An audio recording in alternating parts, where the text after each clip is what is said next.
ਸਤਿ ਸ੍ਰੀ ਅਕਾਲ ਜੀ, ਤੁਸੀਂ ਦੇਖ ਰਹੇ ਹੋ ਪੰਜਾਬ ਮੇਲ USA ਟੀਵੀ। ਮੈਂ ਬਰੁਣ ਕੌਰ ਮਾਨ। ਖਬਰਾਂ ਦੇ ਬੁਲੇਟਿਨ 'ਚ ਤੁਹਾਡਾ ਸਵਾਗਤ। ਖਬਰਾਂ ਦੇ ਬੁਲੇਟਿਨ ਦੇ sponsor real estate broker Mohan Cheema. Real estate ਦੀ ਦੁਨੀਆ 'ਚ ਮਹੀਨੇ ਪਰ ਮਹੀਨੇ ਨਾਮ ਪੇਸ਼ ਨੇ। ਪਹਿਲਾਂ ਚੁਣਵੀਆਂ ਖਬਰਾਂ। USCIS ਨੇ 7 ਫਰਵਰੀ ਤੋਂ ਬਹੁਤ ਸਾਰੀਆਂ ਕੈਟਾਗਰੀਜ਼ ਲਈ ਵਰਕ ਪਰਮਿਟ ਦੀ ਵਧਾਈ ਮਿਆਦ। ਫਿਲੀਪੀਨ ਨੇ ਵਿਦੇਸ਼ੀ ਯਾਤਰੀਆਂ ਲਈ ਖੋਲੇ ਦਰਵਾਜ਼ੇ। ਰਾਸ਼ਟਰਪਤੀ ਬਾਈਡਨ ਦੀ ਚੇਤਾਵਨੀ, ਤੁਰੰਤ ਯੂਕਰੇਨ ਛੱਡਣ ਅਮਰੀਕੀ ਨਾਗਰਿਕ। ਜਸਟਿਨ ਟਰੂਡੋ ਵੱਲੋਂ ਟਰੱਕ ਡਰਾਈਵਰਾਂ ਦੀ ਆਲੋਚਨਾ, ਕਿਹਾ ਚੱਕਾ ਜਾਮ ਬਰਦਾਸ਼ਤ ਨਹੀਂ ਕੀਤਾ ਜਾਏਗਾ। ਕੈਨੇਡੀਅਨ ਕਾਲਜਾਂ ਦੀ ਧੋਖਾਧੜੀ ਖਿਲਾਫ ਕੈਨੇਡੀਅਨ ਕੰਸਲਟ ਚੰਡੀਗੜ੍ਹ ਵਿਖੇ ਜ਼ਬਰਦਸਤ ਰੋਸ ਪ੍ਰਦਰਸ਼ਨ। ਅਧਿਕਾਰੀਆਂ ਨੇ 7 ਦਿਨਾਂ ਵਿੱਚ ਮਸਲਾ ਹੱਲ ਕਰਨ ਦਾ ਦਿੱਤਾ ਭਰੋਸਾ। ਅਮਰੀਕਾ 'ਚ ਮਹਿੰਗਾਈ ਦੀ ਮਾਰ, 40 ਸਾਲ ਦੇ ਨਵੇਂ ਉੱਚ ਪੱਧਰ ਤੇ ਪਹੁੰਚਣ ਦਾ ਅਨੁਮਾਨ। ਸਿੱਖ ਡਾਕਟਰ ਨੇ ਵਧਾਇਆ ਮਾਣ, ਜੈਨੇਟਿਕ ਸੁਸਾਇਟੀ ਆਫ ਅਮਰੀਕਾ ਦਾ ਚੋਟੀ ਦਾ ਜਿੱਤਿਆ ਇਨਾਮ। ਤੇ ਹੁਣ ਇਹਨਾਂ ਖਬਰਾਂ ਦਾ ਵਿਸਥਾਰ।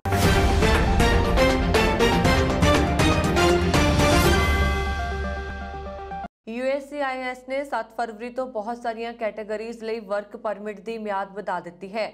ਜਿਨ੍ਹਾਂ ਨੇ ਅਸਾਈਲਮ ਦੇ ਕੇਸ ਲਗਾਏ ਸੀ, ਪਹਿਲਾਂ ਉਹਨਾਂ ਨੂੰ 2 ਸਾਲ ਲਈ ਵਰਕ ਪਰਮਿਟ ਦਿੱਤਾ ਜਾਂਦਾ ਸੀ, ਬਟ ਹੁਣ ਬਾਕੀ ਬਹੁਤ ਸਾਰੀਆਂ ਕੈਟਾਗਰੀਜ਼ ਨੂੰ 1 ਸਾਲ ਵਾਸਤੇ ਵਰਕ ਪਰਮਿਟ ਦਿੱਤਾ ਜਾਂਦਾ ਸੀ। ਹਰ ਸਾਲ ਉਹਨਾਂ ਨੂੰ ਵਰਕ ਪਰਮਿਟ ਰੀਨਿਊ ਕਰਾਉਣਾ ਪੈਂਦਾ ਸੀ, ਪਰ ਕੋਵਿਡ ਦੇ ਕਰਕੇ USCIS ਕੋਲ ਬਹੁਤ ਵੱਡਾ ਬੈਕਲੌਗ ਹੈ। ਉਹ USCIS ਨੇ ਇਸ ਬਲੌਗ ਨੂੰ ਘੱਟ ਕਰਨ ਵਾਸਤੇ ਇੱਕ ਨਵਾਂ ਚੇਂਜ ਲੈ ਕੇ ਆਉਂਦਾ ਹੈ। ਜਿਨ੍ਹਾਂ ਕੈਟਾਗਰੀਜ਼ ਨੂੰ 2 ਸਾਲ ਵਾਸਤੇ ਪਰਮਿਟ ਮਿਲੇਗਾ, ਉਹਨਾਂ ਵਿੱਚ A3, A5, A10, C31 category ਵਿੱਚ ਆਉਣ ਵਾਲੇ ਲੋਕ ਸ਼ਾਮਲ ਹਨ। ਫਿਲੀਪੀਨ ਨੇ ਕੋਵਿਡ ਮਾਮਲਿਆਂ ਵਿੱਚ ਗਿਰਾਵਟ ਦੇ ਮੱਦੇਨਜ਼ਰ ਵਿਦੇਸ਼ੀ ਯਾਤਰੀਆਂ ਦੇ ਦੇਸ਼ ਵਿੱਚ ਦਾਖਲ ਹੋਣ ਤੇ ਲਗਭਗ ਸਾਲ ਤੋਂ ਲਾਗੂ ਕੀਤੀਆਂ ਗਈਆਂ ਪਾਬੰਦੀਆਂ ਨੂੰ ਵੀਰਵਾਰ ਨੂੰ ਹਟਾ ਲਿਆ। ਇਸ ਨਾਲ ਸੈਰ ਸਪਾਟਾ ਅਤੇ ਉਸ ਨਾਲ ਜੁੜੇ ਉਦਯੋਗਾਂ ਨੂੰ ਵਧਾਵਾ ਮਿਲ ਸਕੇਗਾ।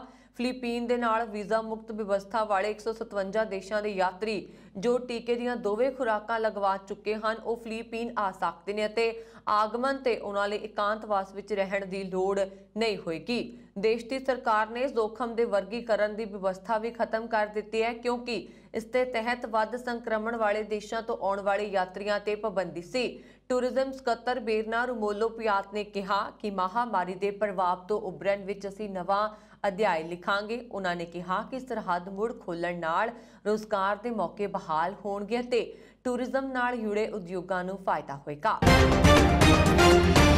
ਯੂਕਰੇਨ ਦੇ ਮੁੱਦੇ ਤੇ ਅਮਰੀਕਾ ਅਤੇ ਰੂਸ ਵਿਚਾਲੇ ਲਗਾਤਾਰ ਵੱਧਦੇ ਤਣਾਅ ਦੇ ਵਿਚਕਾਰ ਰਾਸ਼ਟਰਪਤੀ ਜੋ ਬਾਈਡਨ ਨੇ ਨਵਾਂ ਬਿਆਨ ਜਾਰੀ ਕੀਤਾ।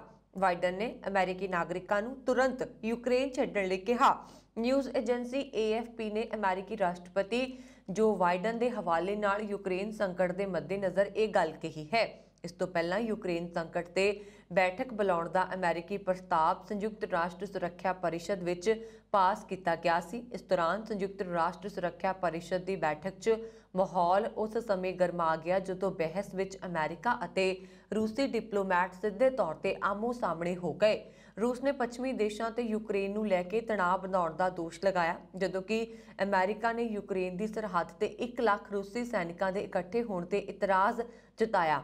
ਰੂਸੀ ਰਾਜਦੂਤ ਬੈਸਿਲੀ ਨੇ ਪੱਛਮੀ ਦੇਸ਼ਾਂ ਤੇ ਯੂਕਰੇਨ ਮੁੱਦੇ ਤੇ ਤਣਾਅ ਵਧਾਉਣ ਦਾ ਦੋਸ਼ ਲਗਾਉਂਦੇ ਹੋਏ ਕਿਹਾ ਕਿ ਅਮਰੀਕਾ ਨੇ ਵਿਵਾਦਿਤ ਖੇਤਰ ਵਿੱਚ ਨਾਜ਼ੀਆਂ ਨੂੰ ਸੱਤਾ ਵਿੱਚ ਰੱਖਿਆ ਹੈ। ਇਸ ਦੇ ਜਵਾਬ ਵਿੱਚ US ਰਾਜਦੂਤ ਲੀਂਡਾ ਥਾਮਸ ਗ੍ਰੀਨਫੀਲਡ ਨੇ ਕਿਹਾ ਕਿ ਯੂਕਰੇਨ ਦੀ ਸਰਹੱਦ ਤੇ 1 ਲੱਖ ਤੋਂ ਵੱਧ ਰੂਸੀ ਸੈਨਿਕਾਂ ਦਾ ਇਕੱਠ ਦਹਾਕਿਆਂ ਵਿੱਚ ਯੂਰਪ ਵਿੱਚ ਸਭ ਤੋਂ ਵੱਡੀ ਘਟਨਾ ਹੈ। ਇੱਥੇ ਦੱਸ ਦਈਏ ਕਿ ਦਸੰਬਰ 2021 ਵਿੱਚ ਅਮਰੀਕੀ ਰਾਸ਼ਟਰਪਤੀ ਜੋ ਬਾਈਡਨ ਨੇ ਯੂਕਰੇਨ ਖੇਤਰ ਦੇ ਨੇੜੇ ਵੱਧਦੀ ਦਖਲਅੰਦਾਜ਼ੀ ਨੂੰ ਲੈ ਕੇ ਰੂਸੀ ਰਾਸ਼ਟਰਪਤੀ ਵਲਾਦੀਮੀਰ ਪੁਤਿਨ ਨਾਲ ਫੋਨ ਤੇ ਗੱਲ ਕੀਤੀ ਸੀ। ਇਸ ਮੁੱਦੇ ਨੂੰ ਲੈ ਕੇ ਦੋਵਾਂ ਨੇਤਾਵਾਂ ਵਿਚਾਲੇ ਕਰੀਬ 50 ਮਿੰਟ ਫੋਨ ਤੇ ਗੱਲਬਾਤ ਹੋਈ ਹੈ। ਇਸ ਦੌਰਾਨ ਜੋ ਬਾਈਡਨ ਨੇ ਕਿਹਾ ਕਿ ਜੇਕਰ ਰੂਸ ਨੇ ਯੂਕਰੇਨ ਤੇ ਹੋਰ ਹਮਲਾ ਕਰਦਾ ਹੈ ਤਾਂ ਅਮਰੀਕਾ ਤੇ ਉਸਦੇ ਸਹਿਯੋਗੀ ਜਵਾਬ ਦੇਣਗੇ।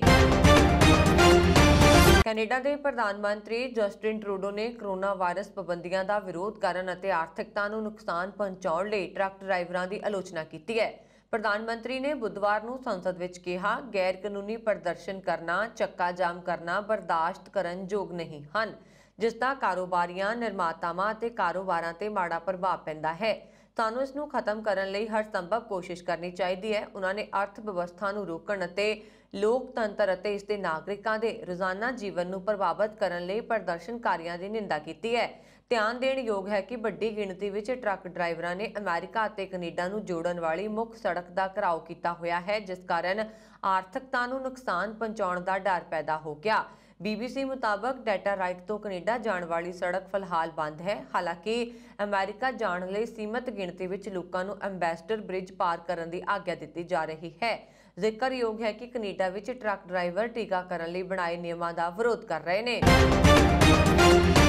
ਚੰਗੇ ਰੋਜ਼ਗਾਰ ਅਤੇ ਭਵਿੱਖ ਦੀ ਖਾਤਰ ਕੈਨੇਡਾ ਦੇ 3 ਕਾਲਜਾਂ ਨੂੰ ਫੀਸ ਭਰ ਕੇ ਸਟੱਡੀ ਵੀਜ਼ਾ ਤੇ ਕੈਨੇਡਾ ਜਾਣ ਦੇ ਇੱਛੁਕ ਵਿਦਿਆਰਥੀਆਂ ਦੀ ਲੱਖਾਂ ਡਾਲਰ ਫੀਸ ਹੜਪ ਕੇ ਧੋਖਾਧੜੀ ਕਰਨ ਵਾਲੇ ਕਾਲਜਾਂ ਦੇ ਖਿਲਾਫ ਕੈਨੇਡੀਅਨ ਕੰਸਲਟ ਚੰਡੀਗੜ੍ਹ ਦੇ ਸਾਹਮਣੇ Indian Montreal youth students organisation ਅਤੇ ਭਾਰਤਰੀ ਜਥੇਬੰਦੀਆਂ ਦੀ ਅਗਵਾਈ ਹੇਠ ਧਰਨਾ ਲਗਾਇਆ ਗਿਆ।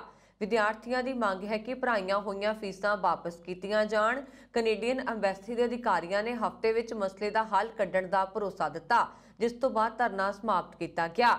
Indian Montreal youth students organisation ਦੇ ਧਰਨੇ ਵਿੱਚ Naujawan Bharat Sabha, Punjab students union Lalkaar, Punjab radical students union, Ambedkar students association, Bharti Kisan union ਡਗੌਤਾ, ਭਾਰਤੀ ਕਿਸਾਨ ਯੂਨੀਅਨ ਉਗਰਾਹਾਂ, ਸ਼ਹੀਦ ਭਗਤ ਸਿੰਘ ਨੌਜਵਾਨ ਸਭਾ, ਭਾਰਤੀ ਕਿਸਾਨ ਯੂਨੀਅਨ ਰਾਜੇਵਾਲ ਆਦਿ ਸ਼ਾਮਲ ਸਨ। ਸੰਬੋਧਨ ਕਰਦਿਆਂ ਦੱਸਿਆ ਗਿਆ ਕਿ ਮੌਂਟਰੀਅਲ ਦੇ 3 college, M college, CDE college, CCSQ ਕਾਲਜਾਂ ਨੇ ਲਗਭਗ 2000 ਦੇ ਕਰੀਬ ਵਿਦਿਆਰਥੀਆਂ ਤੋਂ 1 ਸਾਲ ਦੀ 9 ਲੱਖ ਰੁਪਏ ਫੀਸ ਭਰਾਈ ਸੀ। ਕਈ ਵਿਦਿਆਰਥੀ 2 ਸਾਲਾਂ ਦੀ ਫੀਸ ਭਰ ਚੁੱਕੇ ਨੇ। 1500 ਦੇ ਕਰੀਬ ਵਿਦਿਆਰਥੀ ਮੌਂਟਰੀਅਲ ਬੈਠਾ 70% ਪੜ੍ਹਾਈ ਪੂਰਾ ਕਰ ਚੁੱਕਾ ਹੈ। ਜੇ 100 ਦੇ ਕਰੀਬ ਵਿਦਿਆਰਥੀ ਪੰਜਾਬ ਬੈਠਾ ਹੈ, ਪਰ ਕਾਲਜਾਂ ਦੇ ਮਾਲਕ ਖੁਦ ਨੂੰ ਦਿਵਾਲੀਆ ਘੋਸ਼ਿਤ ਕਰਵਾ ਕੇ ਫਰਾਰ ਹੋ ਚੁੱਕੇ ਨੇ। ਇਹਨਾਂ ਵਿੱਚੋਂ ਬਹੁਤੇ ਵਿਦਿਆਰਥੀਆਂ ਦੀਆਂ ਫਾਈਲਾਂ ਰੱਦ ਹੋ ਚੁੱਕੀਆਂ ਨੇ। ਸਾਲਾਂ ਤੋਂ ਏਜੰਟ ਝੂਠੇ ਲਾਰੇ ਲਗਾ ਰਹੇ ਸਨ ਕਿ ਤੁਹਾਡੀ ਫੀਸ ਵਾਪਸ ਆਏਗੀ, ਪਰ IDP ਕੈਨਮ ਦੇ ਏਜੰਟ ਪੱਲਾ ਝਾੜ ਰਹੇ ਨੇ। ਇੱਕ ਰਿਪੋਰਟ ਵਿੱਚ ਦਾਅਵਾ ਕੀਤਾ ਗਿਆ ਹੈ ਕਿ ਅਮਰੀਕਾ ਵਿੱਚ ਮਹਿੰਗਾਈ ਦਰ ਬੀਤੇ 40 ਸਾਲਾਂ ਦੇ ਨਵੇਂ ਉੱਚ ਪੱਧਰ ਤੇ ਪਹੁੰਚ ਸਕਦੀ ਹੈ। ਇਸ ਸੰਬੰਧ ਵਿੱਚ ਜਾਰੀ ਇੱਕ ਰਿਪੋਰਟ ਵਿੱਚ ਕਿਹਾ ਗਿਆ ਹੈ ਕਿ ਵੀਰਵਾਰ ਨੂੰ ਜਾਰੀ ਕਰਨ ਵਾਲੀ ਮਹਿੰਗਾਈ ਦੇ ਅੰਕੜੇ ਹੈਰਾਨ ਕਰਨ ਵਾਲੇ ਹੋਣਗੇ ਅਤੇ ਪਿਛਲੇ ਸਾਲ ਦੀ ਤੁਲਨਾ ਵਿੱਚ ਮਹਿੰਗਾਈ ਦਰ 7.3% ਤੇ ਪਹੁੰਚ ਸਕਦੀ ਹੈ।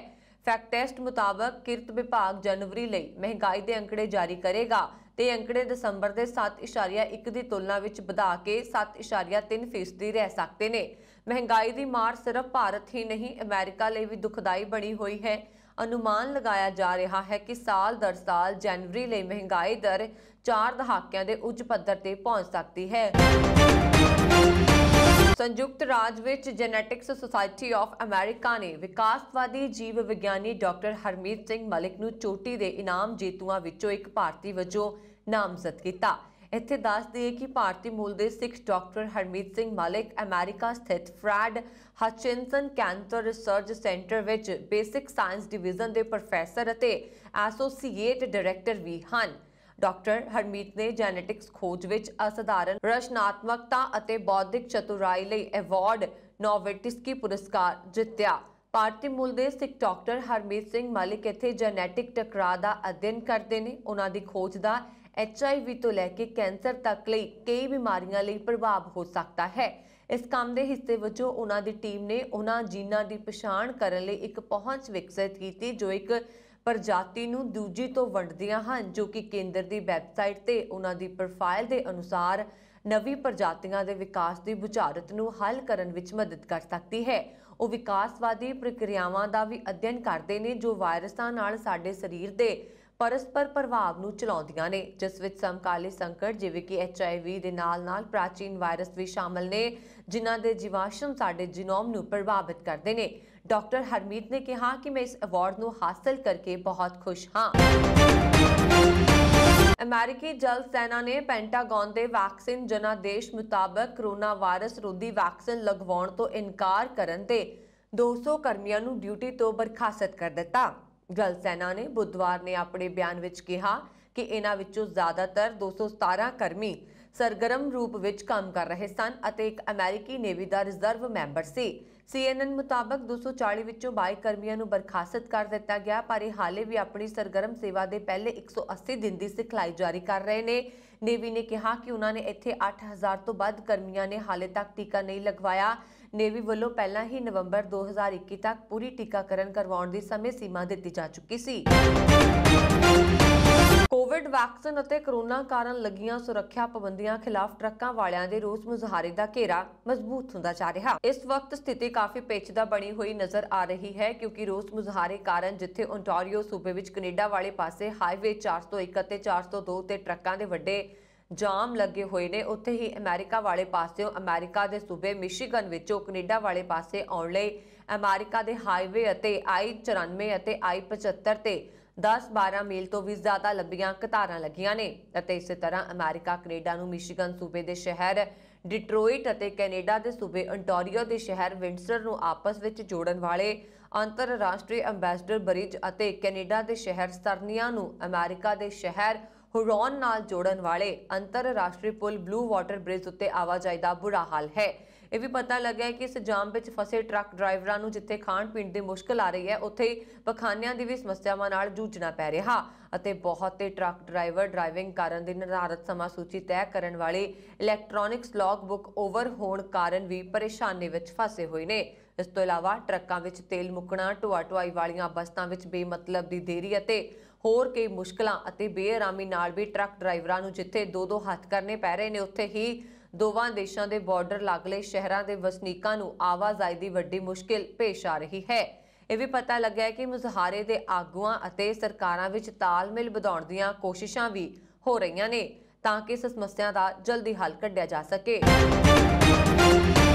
ਅਮਰੀਕਾ ਦੇ ਰਾਸ਼ਟਰਪਤੀ ਜੋ ਬਾਈਡਨ ਦੇ ਪ੍ਰਸ਼ਾਸਨ ਨੇ ਵੀਰਵਾਰ ਨੂੰ ਕੈਨੇਡੀਅਨ ਪ੍ਰਧਾਨ ਮੰਤਰੀ ਜਸਟਿਨ ਟਰੂਡੋ ਦੀ ਸਰਕਾਰ ਨੂੰ ਅਪੀਲ ਕੀਤੀ ਹੈ ਕਿ ਉਹ ਦੇਸ਼ ਵਿੱਚ ਕੋਵਿਡ-19 ਪਾਬੰਦੀਆਂ ਵਿਰੁੱਧ ਕੈਨੇਡੀਅਨ ਨਾਗਰਿਕਾਂ ਵੱਲੋਂ ਟਰੱਕਾਂ ਨੂੰ ਰੋਕ ਕੇ ਕੀਤੇ ਜਾ ਰਹੇ ਪ੍ਰਦਰਸ਼ਨ ਨੂੰ ਖਤਮ ਕਰਨ ਲਈ ਆਪਣੇ ਸੰਘੀ ਅਧਿਕਾਰਾਂ ਦੀ ਵਰਤੋਂ ਕਰੇ। ਇਸ ਪ੍ਰਦਰਸ਼ਨ ਨੇ ਸਰਹੱਦ ਦੇ ਦੋਵੇਂ ਪਾਸੇ ਆਟੋ ਪਲਾਂਟਾਂ ਨੂੰ ਆਪਣੇ ਉਤਪਾਦਨ ਨੂੰ ਬੰਦ ਕਰਨ ਜਾਂ ਘਟਾਉਣ ਲਈ ਮਜਬੂਰ ਕਰ ਦਿੱਤਾ ਹੈ। ਕੈਨੇਡਾ ਵਿੱਚ ਲਗਾਤਾਰ ਚੌਥੇ ਦਿਨ ਸੈਂਕੜੇ ਟਰੱਕ ਡਰਾਈਵਰ ਆਪਣੇ ਵਾਹਨਾਂ ਨਾਲ ਪ੍ਰਦਰਸ਼ਨਾਂ ਵਿੱਚ ਹਿੱਸਾ ਲੈ ਰਹੇ ਨੇ। ਉਹਨਾਂ ਨੇ ਓਨਟਾਰੀਓ ਵਿੱਚ ਵਿੰਟਰ ਨੂੰ ਅਮਰੀਕੀ ਸ਼ਹਿਰ ਡੇਟਾ ਰਾਈਟ ਨਾਲ ਜੋੜਨ ਵਾਲੇ ਐਂਬੈਸਡਰ ਬ੍ਰਿਜ ਨੂੰ ਬੰਦ ਕਰ ਦਿੱਤਾ ਹੈ, ਜਿਸ ਨਾਲ ਦੋਵਾਂ ਦੇਸ਼ਾਂ ਵਿਚਕਾਰ ਆਟੋ ਪਾਰਟਸ ਅਤੇ ਹੋਰ ਉਤਪਾਦਾਂ ਦੇ ਆਯਾਤ ਨਿਰਯਾਤ ਵਿੱਚ ਵਿਘਨ ਪੈ ਗਿਆ। ਵਾਈਟ ਹਾਊਸ ਨੇ ਕਿਹਾ ਕਿ ਹੋਮਲੈਂਡ ਸੁਰੱਖਿਆ ਮੰਤਰੀ ਅਲੈਜੈਂਡਰੋ ਮੇਅਰਕਸ ਅਤੇ ਟਰਾਂਸਪੋਰਟੇਸ਼ਨ ਮੰਤਰੀ ਪੀਟੇ ਬੁਟੀਗੀਗ ਨੇ ਆਪਣੇ ਕੈਨੇਡੀਅਨ ਹਮਰੁਤਬਾ ਨਾਲ ਗੱਲ ਕੀਤੀ ਹੈ ਅਤੇ ਉਹਨਾਂ ਨੂੰ ਰੁਕਾਵਟ ਨੂੰ ਸਮਝਾਉਣ ਵਿੱਚ ਮਦਦ ਲਈ ਬੇਨਤੀ ਕੀਤੀ ਹੈ। ਕੈਨੇਡਾ ਦੇ ਫੈਡਰਲ ਪਬਲਿਕ ਸੇਫਟੀ ਮੰਤਰੀ ਮਾਰੋਕੋ ਮੈਡੀਸਿਨੋ ਨੇ ਕਿਹਾ ਕਿ ਰਾਇਲ ਕੈਨੇਡੀਅਨ ਪੁਲਿਸ ਨੂੰ ਵਿੰਸਟਰ, ਓਟਾਵਾ ਅਤੇ ਕਾਊਟਸ ਭੇਜਿਆ ਜਾ ਰਿਹਾ ਜਿੱਥੇ ਵੀ ਸਰਹੱਦੀ ਵਿਰੋਧ ਪ੍ਰਦਰਸ਼ਨ ਹੋ ਰਹੇ ਨੇ। ਟਰੂਡੋ ਨੇ ਵੀਰਵਾਰ ਨੂੰ ਵਿਰੋਧੀ ਧਿਰ ਦੇ ਨੇਤਾਵਾਂ ਨਾਲ ਆਨਲਾਈਨ ਮੀਟਿੰਗ ਕੀਤੀ ਅਤੇ ਕਿਹਾ ਕਿ ਉਹਨਾਂ ਨੇ ਵਿੰਸਟਰ ਦੇ ਮੇਅਰ ਨਾਲ ਗੱਲ ਕੀਤੀ ਹੈ। ਉਹਨਾਂ ਨੇ ਕਿਹਾ ਕਿ ਵਿਰੋਧ ਪ੍ਰਦਰਸ਼ਨ ਦੋਵਾਂ ਪਾਸਿਆਂ ਦੇ ਮਜ਼ਦੂਰਾਂ ਅਤੇ ਆਰਥਿਕਤਾ ਨੂੰ ਨੁਕਸਾਨ ਪਹੁੰਚਾ ਰਹੇ ਹਨ। ਟਰੱਕ ਡਰਾਈਵਰਾਂ ਦੀ ਜ਼ਬਰਦਸਤੀ ਵੈਕਸੀਨੇਸ਼ਨ ਦੇ ਵਿਰੋਧ ਵਿੱਚ ਕੈਨੇਡਾ 'ਚ ਖੂਬ ਹੱਲਾ ਮਚਿਆ ਹੋਇਆ ਹੈ। ਕੈਨੇਡੀਅਨ ਸਰਕਾਰ ਕੋਵਿਡ ਤੋਂ ਬਚਾਅ ਲਈ ਟਰੱਕ ਡਰਾਈਵਰਾਂ ਦੀ ਪੂਰੀ ਵੈਕਸੀਨੇਸ਼ਨ ਮੁਹਿੰਮ ਅੱਗੇ ਵਧਾ ਰਹੀ ਹੈ, ਪਰ ਟਰੱਕ ਡਰਾਈਵਰ ਸਰਕਾਰ ਦੇ ਖਿਲਾਫ ਖੜੇ ਹੋਏ ਹਨ। ਇਸ ਮਾਮਲੇ ਵਿੱਚ ਡਰਾਈਵਰਾਂ ਦੇ ਸਮਰਥਨ ਵਿੱਚ ਕੈਨੇਡਾ ਦੇ ਪ੍ਰਧਾਨ ਮੰਤਰੀ ਜਸਟਿਨ ਟਰੂਡੋ ਦੇ ਬਾਡੀਗਾਰਡ ਵੀ ਆ ਗਏ। ਟਰੂਡੋ ਦੇ ਤਕਰੀਬਨ 6 ਸਾਲ ਤੋਂ ਨਿੱਜੀ ਸੁਰੱਖਿਆ ਵਿੱਚ ਤਾਇਨਾਤ ਬਾਡੀਗਾਰਡ ਡੈਨੀਅਲ ਬੁਲਫੋਰਡ ਨੇ ਹਿੰਸਕ ਪ੍ਰਦਰਸ਼ਨ ਦੇ ਹੱਕ ਵਿੱਚ ਆਪਣੇ ਅਹੁਦੇ ਤੋਂ ਅਸਤੀਫਾ ਦੇ ਦਿੱਤਾ ਹੈ। ਆਪਣੇ ਬਿਆਨ ਦੇ ਵਿੱਚ ਬੁਲਫੋਰਡ ਨੇ ਕਿਹਾ ਕਿ ਇਹ ਧੱਕੇਸ਼ਾਹੀ ਨਹੀਂ ਦੇਖ ਸਕਦੇ, ਜੋ ਵੀ ਹੋ ਰਿਹਾ ਉਹ ਨਹੀਂ ਹੋਣਾ ਚਾਹੀਦਾ, ਇਸ ਮਾਮਲੇ ਨੂੰ ਪੂਰੀ ਸਾਵਧਾਨੀ ਨਾਲ ਲੈਣਾ ਚਾਹੀਦਾ ਹੈ। ਬੁਲਫੋਰਡ ਨੇ ਕਿਹਾ ਕਿ ਮੈਨੂੰ ਹਮੇਸ਼ਾ ਮਹਿਸੂਸ ਹੁੰਦਾ ਰਿਹਾ ਕਿ ਮੇਰੇ ਮੌਲਿਕ ਅਧਿਕਾਰ ਕੀ ਨੇ ਤੇ ਕੈਨੇਡਾ ਦੀ ਪੁਲਿਸ ਨੂੰ ਆਮ ਲੋਕਾਂ ਦੇ ਮੌਲਿਕ ਅਧਿਕਾਰਾਂ ਬਾਰੇ ਪਤਾ ਹੋਣਾ ਚਾਹੀਦਾ ਹੈ। ਉਹਨਾਂ ਕੋਲ ਇਸ ਤਰ੍ਹਾਂ ਕਰਨ ਦਾ ਕੋਈ ਵੀ ਅਧਿਕਾਰ ਨਹੀਂ ਹੈ। ਮੈਂ ਵੀ ਕਾਨੂੰਨ ਦੀ ਪੜ੍ਹਾਈ ਕੀਤੀ ਹੈ। ਕਾਨੂੰਨ ਕਿਤੇ ਵੀ ਤੁਹਾਨੂੰ ਆਗਿਆ ਨਹੀਂ ਦਿੰਦਾ ਕਿ ਤੁਸੀਂ ਕਿਸੇ ਨਾਲ ਇਸ ਤਰ੍ਹਾਂ ਜ਼ਬਰਦਸਤੀ ਕਰੋ। ਮੈਂ ਪਿੱਛੇ ਜਿਹੇ ਪ੍ਰਧਾਨ ਮੰਤਰੀ ਟਰੂਡੋ ਦਾ ਵਿਰੋਧ ਖਤਮ ਕਰਨ ਨੂੰ ਦਿੱਤਾ ਗਿਆ ਬਿਆਨ ਸੁਣਿਆ ਸੀ। ਮੈਨੂੰ ਲੱਗਦਾ ਹੈ ਕਿ ਟਰੂਡੋ ਗਲਤ ਰਸਤੇ ਜਾ ਰਹੇ ਨੇ। ਉਹਨਾਂ ਨੂੰ ਆਮ ਲੋਕਾਂ ਬਾਰੇ ਸੋਚਣਾ ਚਾਹੀਦਾ ਹੈ। ਅਮਰੀਕਾ ਦੇ ਵਿਦੇਸ਼ ਮੰਤਰੀ ਐਂਟਨੀ ਬਲਿੰਕਨ ਨੇ ਵੀਰਵਾਰ ਨੂੰ ਕਿਹਾ ਕਿ ਯੂਕਰੇਨ ਤੇ ਰੂਸ ਦੇ ਹਮਲੇ ਦੀ ਚਿੰਤਾ ਦੇ ਬਾਵਜੂਦ ਅਮਰੀਕਾ ਦਾ ਧਿਆਨ ਹਿੰਦ ਪ੍ਰਸ਼ਾਂਤ ਖੇਤਰ ਵਿੱਚ ਆਪਣੇ ਲੰਬੇ ਮਿਆਦ ਵਾਲੇ ਹਿੱਤਾਂ ਤੇ ਕੇਂਦਰਿਤ ਹੈ। ਬਲਿੰਕਨ ਇਸ ਸਮੇਂ ਆਸਟ੍ਰੇਲੀਆ ਦੇ ਮੈਲਬੌਰਨ 'ਚ ਨੇ, ਜਿੱਥੇ ਸ਼ੁੱਕਰਵਾਰ ਨੂੰ ਉਹਨਾਂ ਦੇ ਆਸਟ੍ਰੇਲੀਆਈ, ਭਾਰਤੀ ਅਤੇ ਜਾਪਾਨੀ ਹਮਰੁਤਬਿਆਂ ਨਾਲ ਇੱਕ ਬੈਠਕ ਹੋਣੀ ਹੈ। ਇਹ ਚਾਰ ਦੇਸ਼ ਹਿੰਦ ਪ੍ਰਸ਼ਾਂਤ ਖੇਤਰ ਦੇ ਦੇਸ਼ਾਂ ਦੇ ਗੱਠਜੋੜ ਕਵਾੜ ਦਾ ਹਿੱਸਾ ਨੇ, ਜਿਸ ਨੂੰ ਚੀਨ ਦੇ ਵੱਧਦੇ ਖੇਤਰੀ ਪ੍ਰਭਾਵ ਦਾ ਮੁਕਾਬਲਾ ਕਰਨ ਦੇ ਉਦੇਸ਼ ਨਾਲ ਬਣਾਇਆ ਗਿਆ ਸੀ। ਬਲਿੰਕਨ ਨੇ ਬੁੱਧਵਾਰ ਨੂੰ ਆਸਟ੍ਰੇਲੀਆ ਪਹੁੰਚਣ ਦੇ ਬਾਅਦ ਆਪਣੇ ਪਹਿਲੇ ਜਨਤਕ ਸੰਬੋਧਨ ਵਿੱਚ ਕਿਹਾ ਕਿ ਦੁਨੀਆ ਵਿੱਚ ਅਜੇ ਕੁਝ ਹੋਰ ਕਿਸਮ ਦੀਆਂ ਗੱਲਾਂ ਚੱਲ ਰਹੀਆਂ ਨੇ। रूस द्वारा यूक्रेन ते संभावित हमला साडे लिए एक चुनौती है। असीं उस ते 24 घंटे 7 दिन काम कर रहे हैं। उन्होंने अगे कहा कि सानू पता है कि राष्ट्रपति किसी होर नालों इस गल नूं ज़्यादा समझते ने कि हिंद प्रशांत खेतर विच जो कुछ भी वापरेगा उस नाल इस शताब्दी का रुख तय होएगा। ब्लिंकन ने कहा कि हिंद प्रशांत खेतर च सब तो वध तेजी नाल विकास करन वाला खेतर है, जिथे पिछले 5 सालों विच ग्लोबल आर्थिकता विच होए वाधे 2/3 हिस्सा आया। यूके दी गृह मंत्री प्रीति पटेल वालों सिखां नूं लैके टिप्पणी का मामला काफ़ी पक रहा, जिस पिछों हुण उसनूं अहुदे तो हटाउण दी मंग उठण लगी है। यूके दे 150 तो वध गुरुद्वारियां अते सिख संगठनां ने एक चिट्ठी ते दस्तखत करके ब्रिटेन दे प्रधानमंत्री बोरिस जॉनसन नूं भेजिया होया है, जिस विच ਭਾਰਤੀ मूल की गृह ਸਕੱਤਰ प्रीति पटेल ਨੂੰ ਉਸਦੀ ਸਿੱਖ ਕੱਟੜਪੰਥੀ ਟਿੱਪਣੀ ਅਤੇ ਬਰਖਾਸਤ ਕਰਨ ਅਤੇ ਮੁਆਫੀ ਮੰਗਣ ਦੀ ਮੰਗ ਕੀਤੀ ਗਈ। ਸਿੱਖ ਫੈਡਰੇਸ਼ਨ ਵੱਲੋਂ ਲਿਖੀ ਗਈ ਇਸ ਚਿੱਠੀ ਵਿੱਚ ਪਿਛਲੇ ਨਵੰਬਰ ਸ੍ਰੀ ਗੁਰੂ ਨਾਨਕ ਦੇਵ ਜੀ ਦੇ ਗੁਰਪੁਰਬ ਮੌਕੇ ਬ੍ਰਿਟਿਸ਼ ਸਿੱਖਾਂ ਨੂੰ ਕੋਈ ਸੰਦੇਸ਼ ਜਾਂ ਵੀਡੀਓ ਨਾ ਪਾਉਣ ਲਈ ਵੀ ਜੌਨਸਨ ਤੋਂ ਮਾਫੀ ਮੰਗਣ ਦੀ ਮੰਗ ਕੀਤੀ ਗਈ। चिट्ठी विच स्कॉटिश सिख जगतार सिंह जौहल की रिहाई की भी मंग की गई है, जो कि कतल के दोषों विच नवंबर 2017 तो भारत विच नज़रबंद है। अते यूके प्रधानमंत्री नूं यह पुष्टि करने लई कहा गया कि जौहल नूं मनमाने ढंग नाल हिरासत विच लिया जा रहा। यह चिट्ठी उस वेले लिखी गई है जदों भारत विच श्रोमणी गुरुद्वारा प्रबंधक कमेटी ने भी पटेल तो माफ़ी मंगण अते उसते बेबुनियाद बयान नूं वापस लैण दी मंग की है। दसणयोग है कि अमेरिका के एक समागम विच शमूलियत करदिआं प्रीति पटेल ने कहा कि सिख वखवाद न सिर्फ यूके की सुरक्षा लई खतरा पैदा कर रहा, सगों अमेरिका भी इस तो अणभिज नहीं है। इमीग्रेशन की बदौलत कनेडा की आबादी बढ़ण की रफ्तार भारत के बराबर पहुंच गई है अते पिछले 5 सालों दौरान मुल्क विच पक्के तौर पर रह रहे लोगों की गिणती 18 लाख च वाधा होया। मरदशुमारी के ताज़ा अंकड़ियां मुताबक पिछले साल बसंत रुत तक कनेडा की आबादी 3 करोड़ 70 लाख दर्ज की गई। G7 मुल्कां विचों कनेडा की आबादी सब तो तेजी नाल वधी अते 2017 तो 2021 दरमियान 5.2% वाधा दर्ज किया गया। बरतानिया की महाराणी बनने लई कैमिला पार्कर के नां की चर्चा का विरोध शाही महल विच होना शुरू हो गया। महाराणी एलिजाबैथ की बेटी अते प्रिंस चार्लस की भैन प्रिंसेस एनी ने विरोध किया। शाही स्रोतां अनुसार एनी ने कहा कि बरतानवी लोगों दीआं नज़रां विच कैमिला कदे भी सच्ची महाराणी नहीं बनेगी।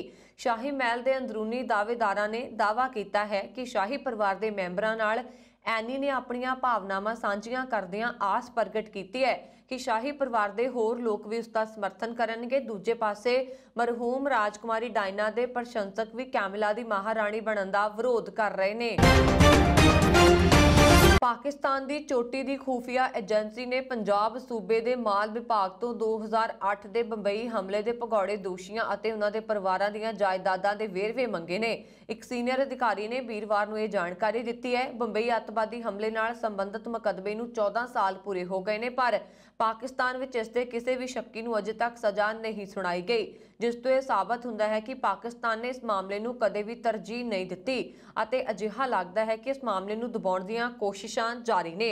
फैडरल इन्वेस्टिगेशन एजेंसी के एक सीनियर अधिकारी ने PTI नूं दस्सिया एजेंसी के अतवाद विरोधी दस्ते ने पंजाब सूबे के मालिया बोर्ड के एक सीनियर मैंबर नूं पत्र लिख के बंबई अतवादी हमले के भगौड़े दोषियों और उन्होंने परिवारों दी जायदादां के वेरवे मंगे ने। इन्हां दोषियों च पाबंदीशुदा संगठन लश्करे तौयबा का मैंबर मुल्तान वासी अमजद खान, बुरेवाड़ा का इफ्तिखार अली, बहावलपुर का शाहिद गफूर, साहिवाल का मोहम्मद उस्मान, लाहौर का अतीकुर रहमान, हाफिजाबाद का रियाज अहमद, गुजरांवाला का मोहम्मद मुश्ताक आदि दे शामिल ने। इस मामले की सुनवाई कई सालों तो रुकी हुई है। FIA का कहना है कि क्योंकि भारत ने गवाही दर्ज करवाउण अते होर सबूत पेश करने लई 24 गवाह पाकिस्तान भेजण तो इनकार कर दिता, इसलिए केस अगे नहीं वध सकता। पंजाब के मुख्यमंत्री चरणजीत सिंह चन्नी ने पंजाब के लोगों को अपील की है कि वह आम आदमी पार्टी तो सुचेत रहन। उन्होंने कहा कि ਵੱਖ-ਵੱਖ पार्टियां वालों रद्द किए 50 तो वध लोगों को आपने चोण मैदान उतारिया है ते अजिहे लोगों तो पंजाब के भले की कोई उम्मीद नहीं। रैली विच चोण प्रचार कमेटी के चेयरमैन सुनील जाखड़ ते मुख्यमंत्री चन्नी एक मंच ते इकट्ठे नजर आए। चन्नी ने कहा कि केंद्र की भाजपा सरकार चोणां विच केंद्रीय एजेंसियां की वरतों करके पंजाब नूं दबाउणा चाहुंदी है, पर सरहद उत्ते दुश्मनां दीआं गोलियां खाण वाले पंजाबियों नूं भाजपा कदे भी दबा नहीं सकती। चन्नी विधान सभा हलके बल्लूआणा शाहकोट तलवाड़ा विच पार्टी उम्मीदवारों के हक च कीतियां चोण रैलियां नूं संबोधन कर रहे सन। ਉਹਨਾਂ ਨੇ ਕਿਹਾ ਕਿ ਕਾਂਗਰਸ ਦੀ ਸਰਕਾਰ ਬਣਨ ਦੇ 6 ਮਹੀਨਿਆਂ ਅੰਦਰ ਗਰੀਬਾਂ ਦੇ ਕੋਠਿਆਂ ਨੂੰ ਪੱਕਿਆਂ ਕਰਨ, ਸਕੂਲ ਕਾਲਜਾਂ ਦੀ ਸਾਰੀ ਪੜ੍ਹਾਈ ਮੁਫਤ ਕੀਤੀ ਜਾਏਗੀ। ਉਹਨਾਂ ਨੇ ਕਿਹਾ ਕਿ ਗਰੀਬੀ ਮੁਫਤ ਰਾਸ਼ਨ ਵੰਡਣ ਨਾਲ ਬਲਕਿ ਲੋਕਾਂ ਦਾ ਬੌਧਿਕ ਪੱਧਰ ਉੱਚਾ ਚੁੱਕਣ ਨਾਲ ਘਟੇਗੀ। ਇਹ ਸਨ ਹੁਣ ਤੱਕ ਦੀਆਂ ਖਬਰਾਂ। ਮੈਨੂੰ ਵਰੁਣ ਕੌਰ ਮਾਨ ਨੂੰ ਦਿਓ ਆਗਿਆ। ਹੋਰ ਖਬਰਾਂ ਦੇ ਲਈ ਸਾਡੇ YouTube ਚੈਨਲ ਪੰਜਾਬ ਮੇਲ USA TV ਜ਼ਰੂਰ ਸਬਸਕ੍ਰਾਈਬ ਕਰੋ। ਸਤਿ ਸ਼੍ਰੀ ਅਕਾਲ।